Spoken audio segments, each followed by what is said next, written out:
Your attention, please. The trial of the advertising industry versus true crime podcasts is now in session. The Honourable Judge Prudy presiding. Ladies and gentlemen of the jury, the true crime podcast genre stands accused of offering content unsuitable for advertising placement. It is your duty to listen to each witness and carefully weigh the evidence. Then you must decide, beyond reasonable doubt, whether the defendant, the true crime genre, is guilty or not guilty. Do you understand? If so, please respond with, "We do." Look, I know it's very early in the morning, but you're going to have to do a lot better than that. Please respond with, "We do." We do. And once more for luck.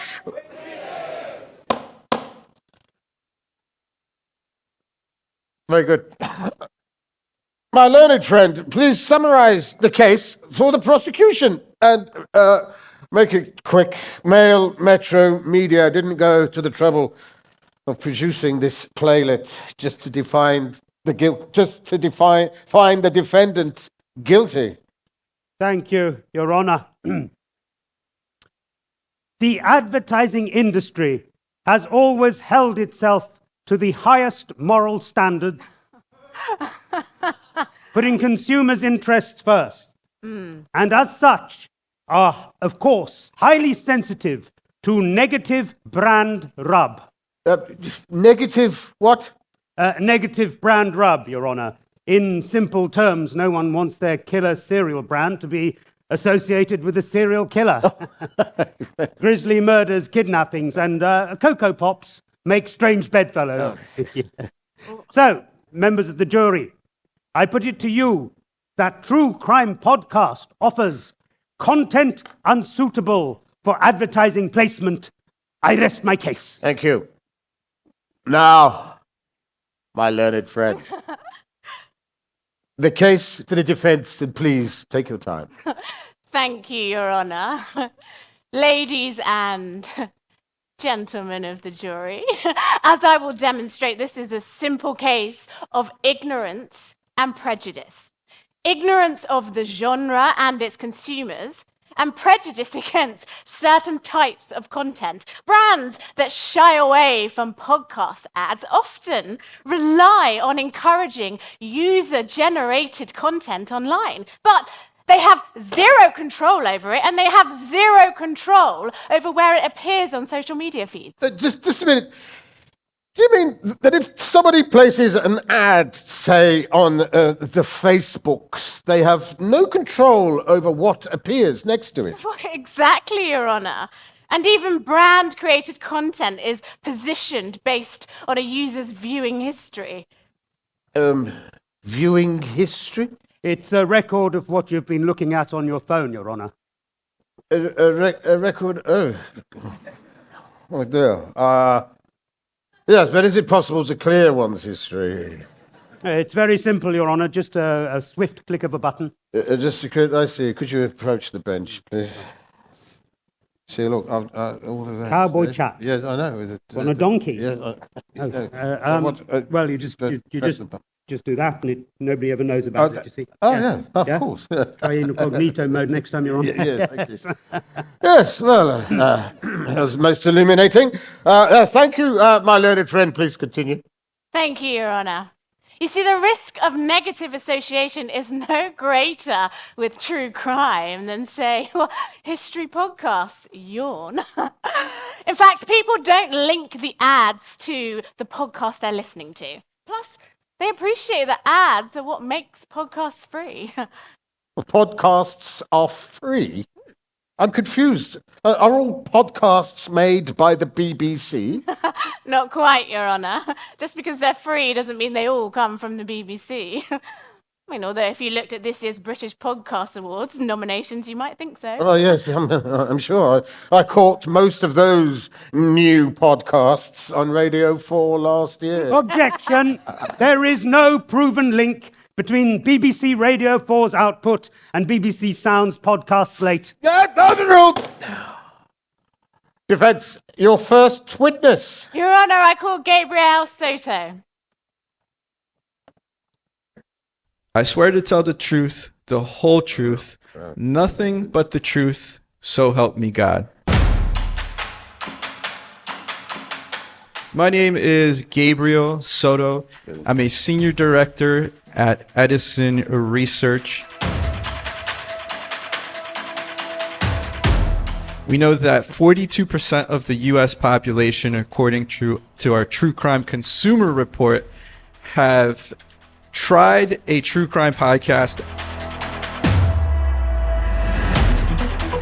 Many of you probably associate women with true crime podcasts, and that is the case when it comes to heavy listening. Many podcast listeners who do consume true crime are also more likely to have a higher income, higher household income, and higher educational attainment. When it comes to casual listeners, though, we do see that men are consuming true crime.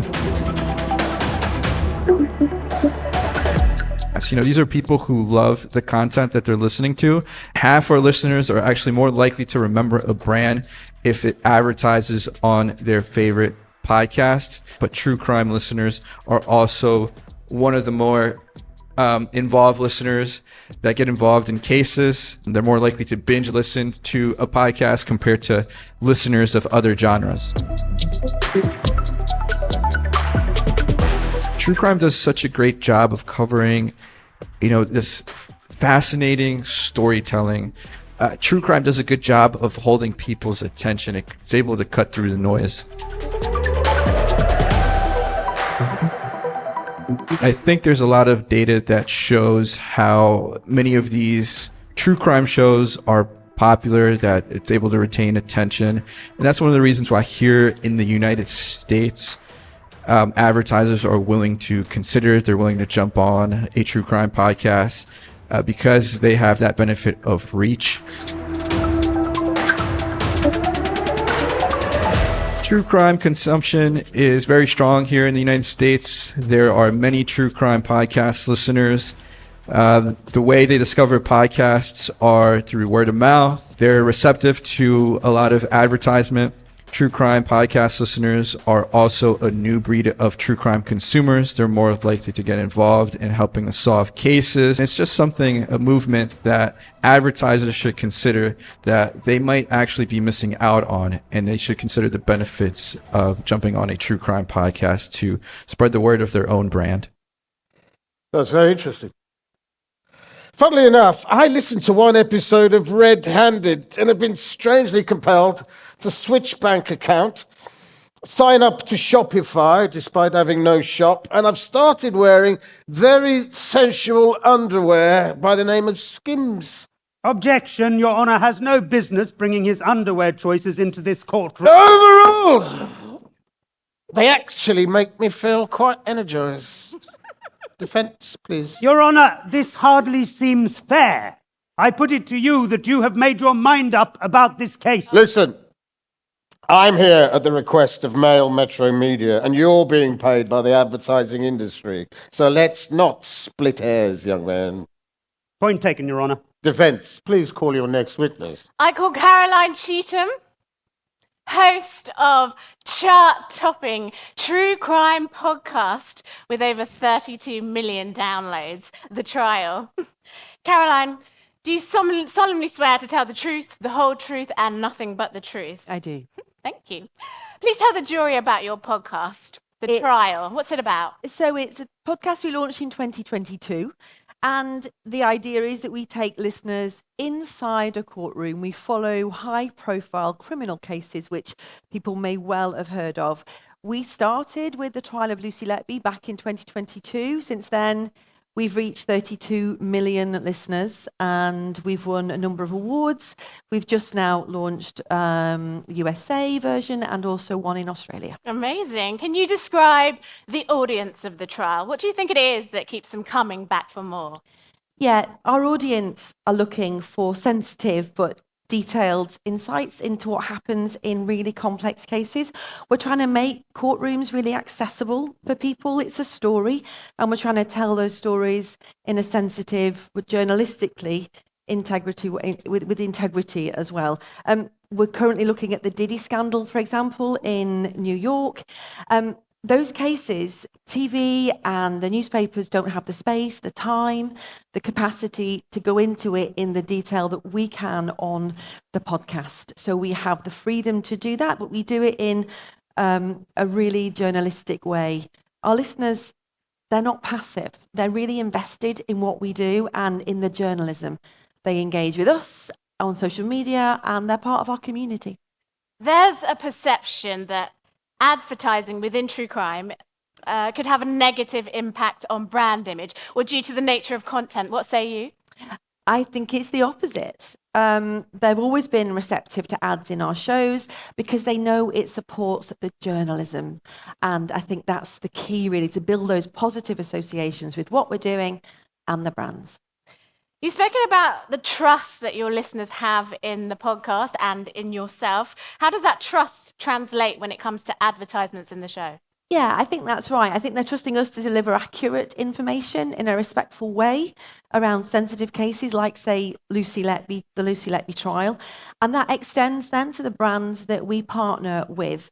We know that they keep on listening to the end of our episodes. It's part of a story. It's another chapter. They get to the very end of every single episode. They stick with us, and I think they feel that the ads and the brands that we partner with are part of our curated content. As someone who has been deeply involved in the storytelling of the podcast, I am a huge fan, by the way. Why do you think brands should feel confident advertising within the true crime genre? I think that podcasts like ours offer a level of intimacy that you don't get elsewhere. We talk to you like you're our aunt or uncle in the room with us. We're taking you into really difficult, really complex stories in a really accessible, conversational way where journalism underpins everything. And the trust that we have with our listeners is really crucial. Doesn't stop when the ad plays, that continues. I think that brand association, and as I said, they don't stop halfway through our episodes. They get to the end because it's another chapter of the book. Thank you, Miss Cheetham. No further questions, Your Honour. Prosecution, the witness is yours. Thank you. Miss Cheetham, I put it to you that all of your statement is based on anecdotal evidence at best. And the fact of the matter is that you are on the payroll and bound to shine a positive light. What do you say to that? Objection! Overruled. What do you say to that? Do you struggle to find time for your weekly shop? I'm not sure I follow.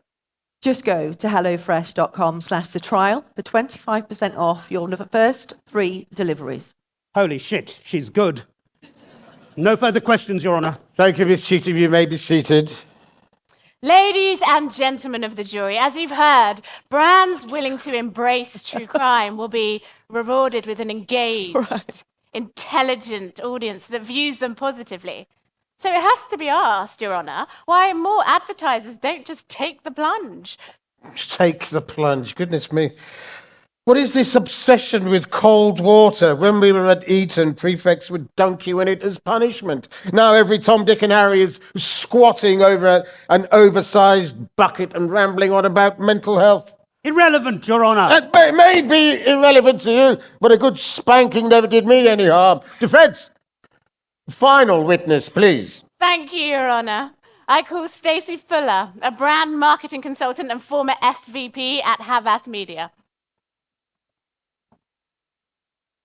I swear to tell the truth, the whole truth, nothing but the truth, so help me God. My name is Stacey Fuller. I mainly work in integrated marketing, meaning that I work closely with our brand partners. As a marketer, I'm always looking at how I can engage with a loyal audience. So it's not only the reach that someone has, but it's also how invested that audience is on those channels. TNT, which is a network here in the United States, was launching their first prestige drama, The Alienist. The network wanted to reach a upscale, sophisticated audience that's interested in both history and true crime. So we felt like true crime podcast was a perfect audience to connect with. So not only did we advertise across these podcasts, what we did was we did bonus episodes the week of the launch across 8 podcasts. So we did a podcast bonus episode takeover.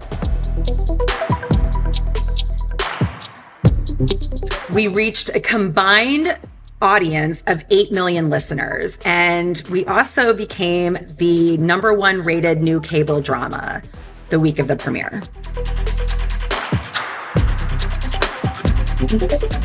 What I think is interesting about working with true crime podcasts specifically is #1, the demos.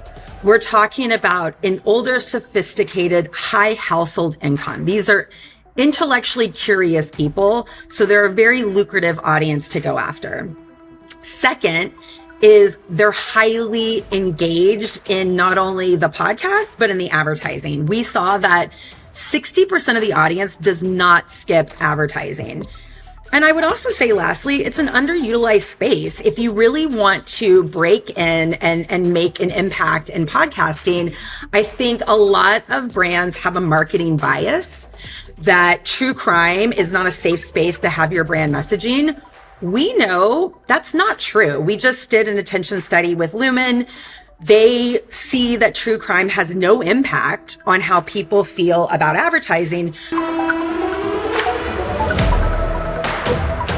I think that the UK marketplace is potentially missing out on a highly engaged audience that not only will be paying attention to your ads, these hosts are so amenable to working with brands. Brainstorm with them, collaborate with them, figure out how you can weave your brand story into the stories that they're telling your audience. Test it. I guarantee that you're going to see success. Thank you to Miss Fuller. Well, shall we sum up so that we can all try and find a pub? Thank you, Your Honor. No, not you. This court is a sham. You want the truth, but you can't handle the truth. I was dying to say that, all rehearsal. Proceed. So there you have it. True crime podcasts are treated as guilty before proven innocent. Listeners have an intimate relationship with their podcast hosts and even expect to hear ads, engaging more deeply than any other media. True crime podcast listeners are, well, a marketer's dream. Loyal, high earning, and 60% rarely skip ads, outshining the 53% average. Members of the jury, you must find true crime not guilty. I rest my case. Members of the jury, you must now decide whether the true crime podcast genre is guilty or not guilty of offering content unsuitable for advertising placement. Please hold up the card that corresponds to your chosen verdict now. Yes. Oh, no. The jury has spoken. True crime is found not guilty on all counts. Cue the sizzle.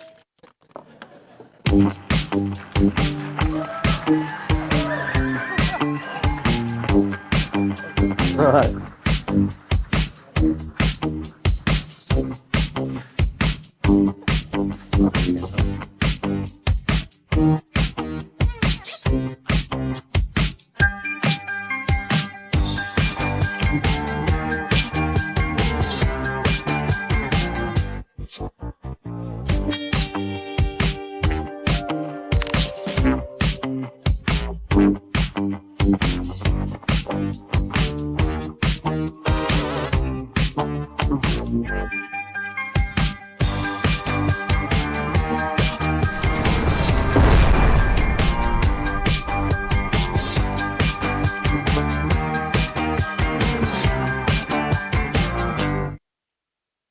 Hello. Hi, I'm Jamie East, head of podcast at DMG. Can I just get you to give a big round of applause to our fantastic actors and Caroline and Ian and Mike and everybody that was involved in doing that. Thank you so much. Hopefully it woke you up, gave you something to remember, something a little bit different, and also something to think about as well. You know, underneath the sarcasm is a pretty serious message between the trial and, you know, Kill Lister coming on after us. You know, there's probably about 1 billion ears that are highly engaged, highly motivated, really interested in community and getting involved in what they're listening to. And, you know, to put no finer point on it, you're missing out on a huge audience there. So that's the message that I hope you take away. James? Well, I've only got one question, which is, you know, you could have made your life much, much easier by sort of doing a standard panel and sitting people down and doing the questions and all that sort of stuff. How did you come to an idea like this? Well, it's the trial, so it's like it was a pretty quick stretch to get from actually making the podcast called The Trial and doing a trial. And also, I think, you know, certainly with the trial, I'm sure Caroline, who is a fantastic host and journalist, would agree. It isn't our particular true crime stuff isn't necessarily about the host or the presentation of it. It's about the content and the storytelling, and so that was why we wanted to do that. And also, why the fuck not? You know. What a wonderful way to end. It's amazing. Thanks so much, Jamie. Thank you. Very much from Meida.